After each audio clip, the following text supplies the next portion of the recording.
Je suis tellement heureuse. J'ai entre mes mains un accord extrêmement important signé lors de la COP 133.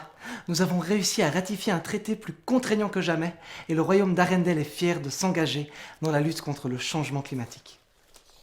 Depuis l'officialisation, il y a 5 ans, de la réalité du réchauffement global de la part de tous les gouvernements, la mobilisation politique n'a jamais été aussi grande.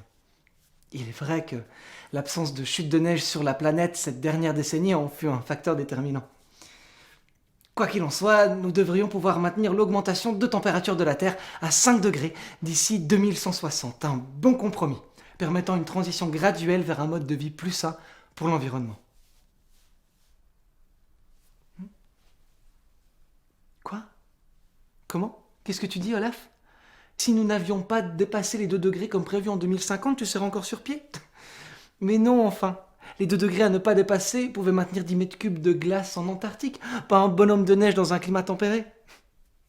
C'était perdu d'avance. La première mesure est symbolique. Il est désormais obligatoire d'allumer un cierge électronique basse consommation en hommage aux ours polaires à chaque fois que l'on démarre sa voiture. Autre mesure, plus dans l'air du temps cette fois, mettre en place avec les habitants d'Arendelle des ateliers participatifs de co-construction pour imaginer des innovations disruptives. C'est quoi disruptif?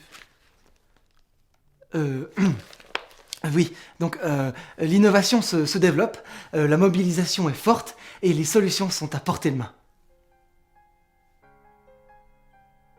Non, non, non, ça recommence.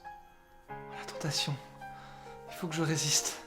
Ne pas utiliser de la glace pour me bâtir un palais. Non, non. Ah, tant pis, laissez-moi construire une demeure digne de mon nom. Laissez-moi vivre mes paradoxes et chanter face à une foule en délire qui boit dans des verres en plastique avec une paille. Libéré, délivré, je ne recyclerai plus jamais.